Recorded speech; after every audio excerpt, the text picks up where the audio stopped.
Welcome to the Applied Cells webinar. Thank you for joining us today.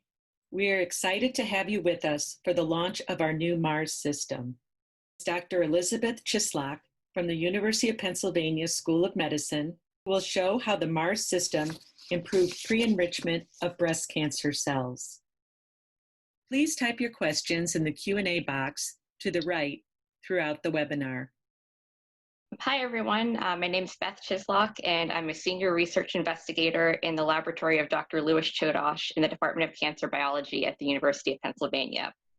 It's my pleasure today to be able to tell you about our preliminary work on evaluating the Mars system and its potential application for the detection and analysis of rare disseminated tumor cells in the bone marrow of breast cancer patients. I'll begin by telling you a bit about our research group and the major clinical problem we're working to address, and where the use of the Mars may provide potential advantages, then move on to present some of the results of our initial testing of the Mars technology for this application. My work in Dr. Chodosh's lab is part of a larger multidisciplinary effort at the University of Pennsylvania. This group, which is known as the To Prevent Translational Center of Excellence, is co-led by my PI, Dr. Chodosh, along with breast cancer oncologist, Dr. Angela DiMichele. This group brings together basic science and clinical researchers to address the important clinical issue of breast cancer recurrence. These efforts include ongoing clinical trials aimed at improving detection and treatment of breast cancer patients who harbor minimal residual disease, specifically through detection of disseminated tumor cells, also known as DTCs, in the bone marrow, which survive initial treatment of the patient's primary breast cancer. All of this in an attempt to decrease tumor recurrence.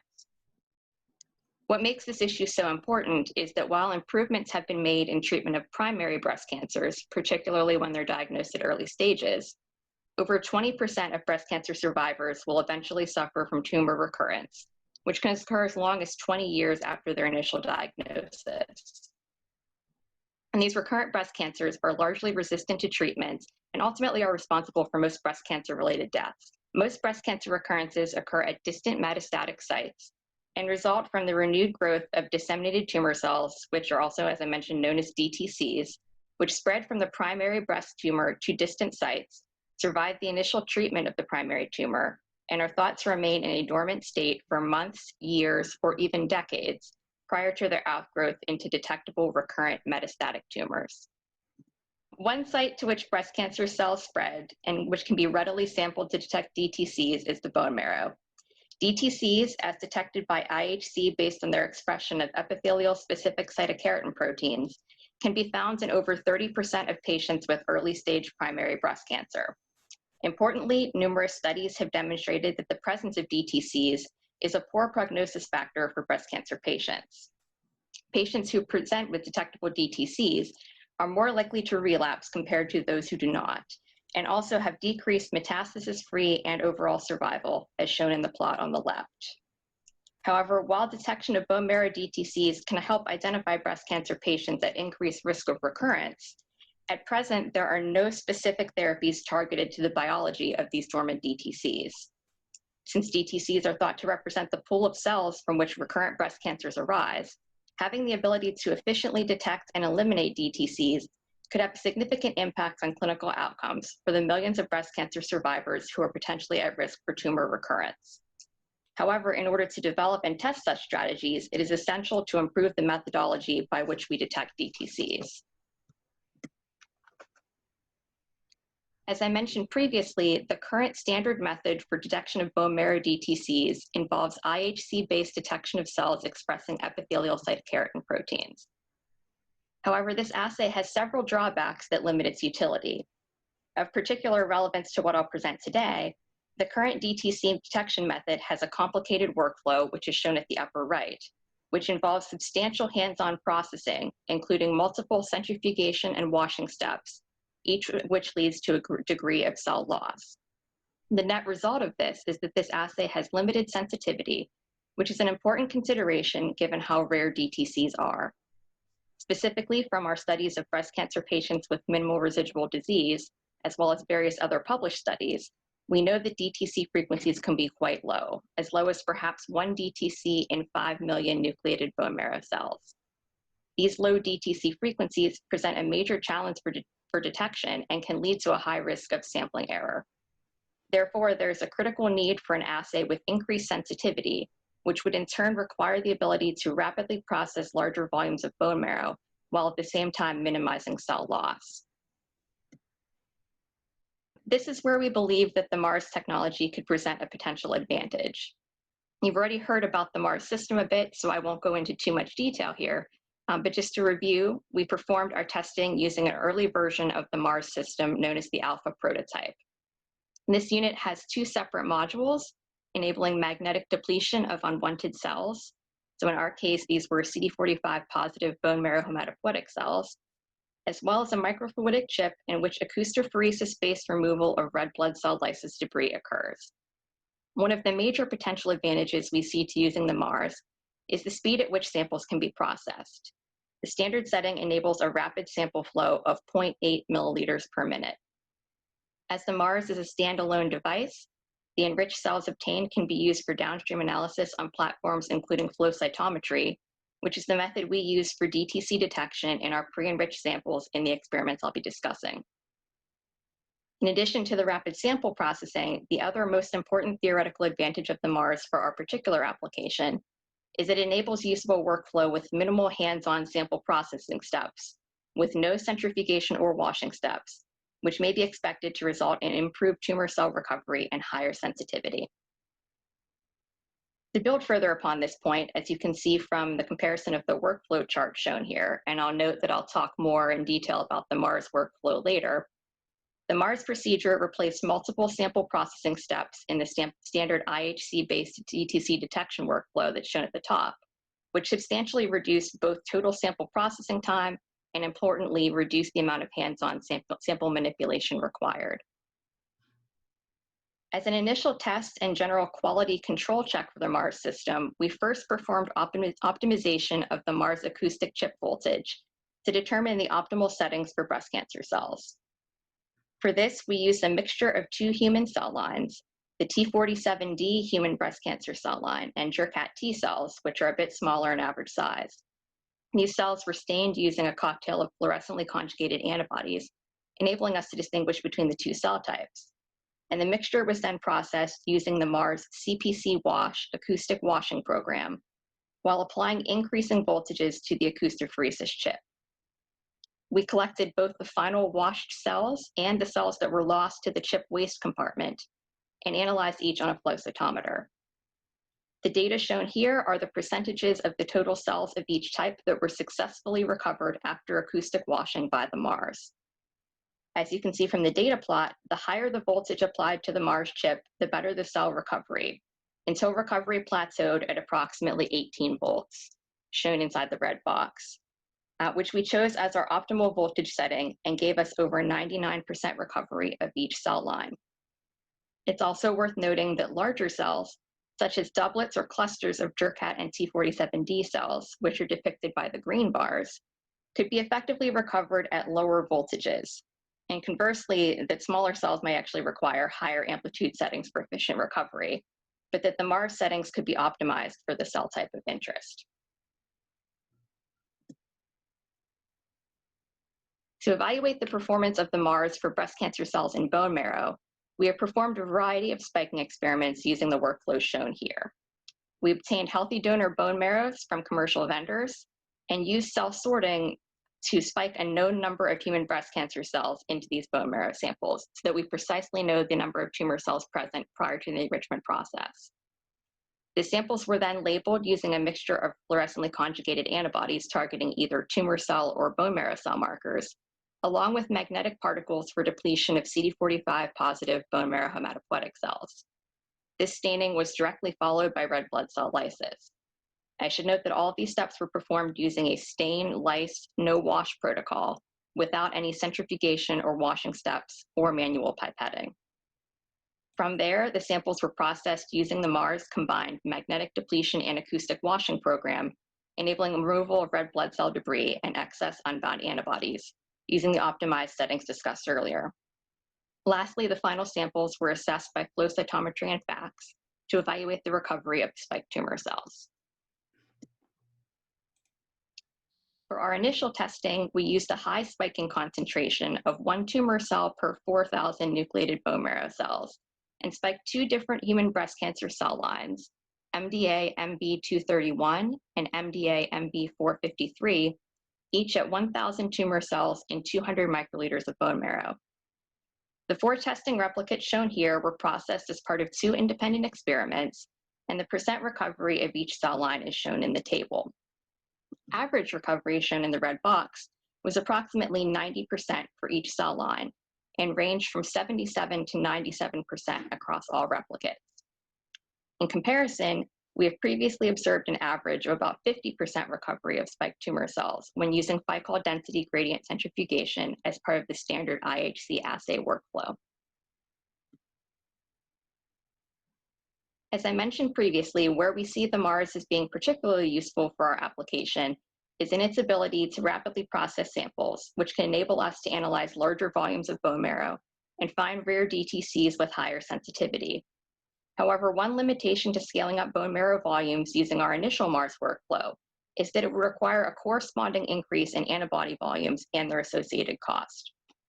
To try to work around this, with the assistance of the team at Applied Cells, we have begun testing a modified protocol for scaling up sample volume, while also minimizing the antibody volumes required.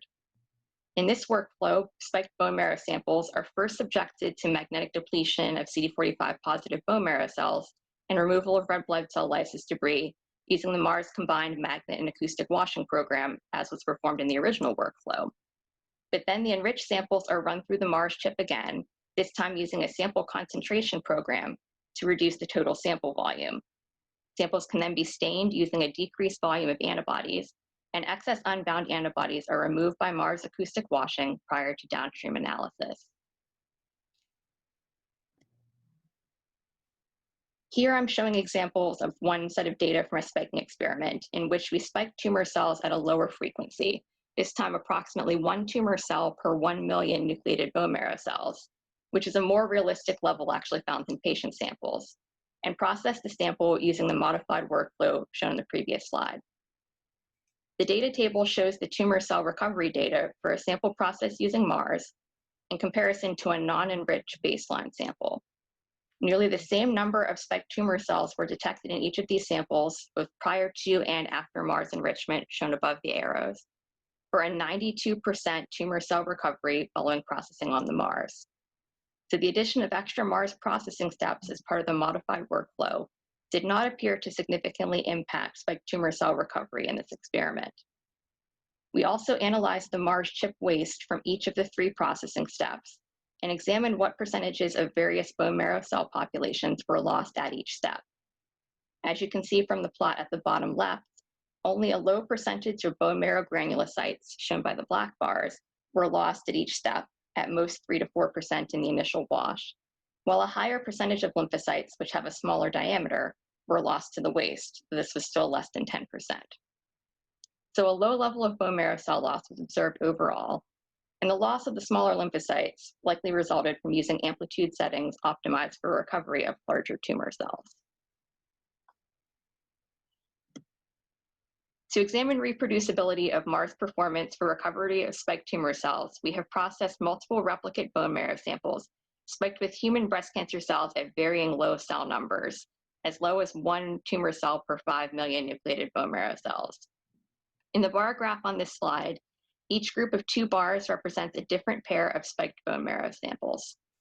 To evaluate MARS performance, we compared the orange bars, which represent how many spiked tumor cells were present before processing using the MARS, as determined using baseline samples without pre-enrichment, comparing those orange bars to the gray bars, which show how many spiked tumor cells were then detected after MARS pre-enrichment. As you can see, the number of tumor cells recovered after processing with the MARS was mostly comparable to the total number of spiked cells, demonstrating a high level of tumor cell recovery, particularly when at least 10 or more spiked tumor cells were present. Further, the dot plot shows the linearity of MARS performance across the range of tumor cell spiking levels examined. Showing the data from these and some other experiments in a slightly different way, this time plotting overall percent tumor cell recovery in relation to tumor cell spiking frequency. And again, I should note that these spiking frequencies went as low as 1 tumor cell per 5 million nucleated bone marrow cells. As you can see from the data plot, tumor cell recovery was mostly over 80%.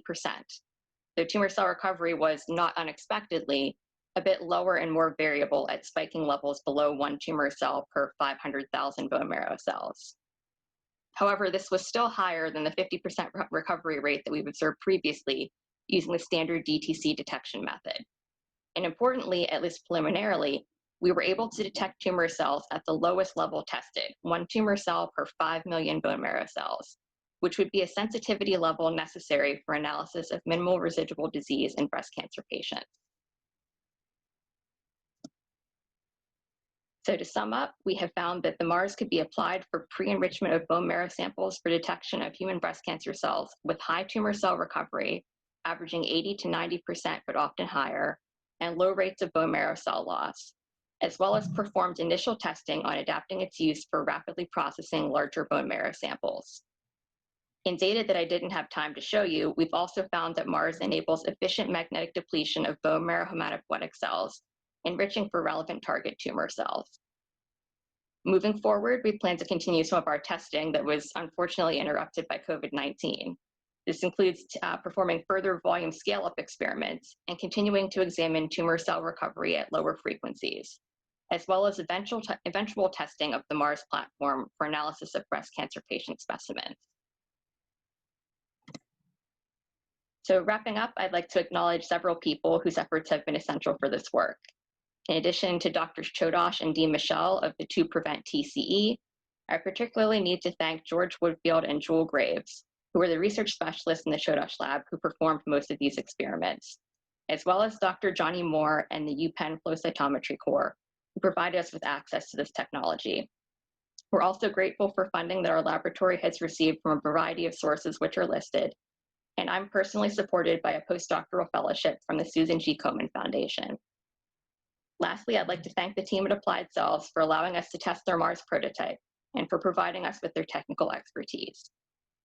Thank you for your time and attention, and I'd be happy to answer any questions that you might have. Great. And were you able to run your samples through each module more than once if that was something that was highly desirable to increase your probability of enrichment? Yes, we did that in some cases. You could, if you're using the same sample, you could run it through multiple times. If you wanted to, say, alternate and run multiple samples, there's a cleaning program that can, allow you to, really relatively quickly clean the modules to allow for processing of a different sample without getting any carryover. And how were you able to identify the tumor cells from the other cells? From the negative so in our case, we have designed a flow panel that combines both markers for bone marrow cell populations as well as specific markers for the tumor cells that we're looking at. So we were able to use flow cytometry afterwards. Okay, and the last question for you was the question is, why do you want to have low bone marrow cell loss to waste on the chip? The idea was for you to deplete the bone marrow cells. Is that correct? Yes, that's right. So where I commented in the talk and why I was interested in looking at bone marrow cell loss to the waste is, so we were more or less testing this in kind of an artificial manner using spiked human tumor cell lines. And so what we know based on actual patient samples is that a true disseminated breast cancer tumor cell tends to be smaller than the cancer cell lines. They're kind of intermediate between the size of the bone marrow hematopoietic cells and the cancer cell lines. And so I was more or less using the bone marrow cells as a surrogate for smaller true DTCs, saying, well, if you're not losing very many of the residual bone marrow cells that you didn't manage to deplete with the magnetic column, that you're likely that you're going to efficiently recover true tumor cells in patient samples. That's great. And then I'm going to address the last few remaining questions. And basically, what the question was asked about the types of consumables that the MARS system provides. You can see here that we actually provide quite a bit in terms of consumables. For now, what we do offer is more of a streptavidin and biotin type magnetic separation capabilities so that it gives the customer more flexibility to use their own specific protein. We will be moving towards a direct conjugation process as we move forward. Many of those are under development right now. In addition to that, we do provide all of the washing and lysing buffer because these have all been optimized for the system. So it is really a turnkey approach for you to be able to do cell washing and separation. And with regards to maintaining cell viability and types of cells such as animal tissue cells, dissociated cells, if these cells are very well prepped and can be maintained in a suspension, it can be processed through the system. We do require that these are suspension cells that we are pushing through, because we are moving them through fluid through the use of acoustics and magnetic tagging.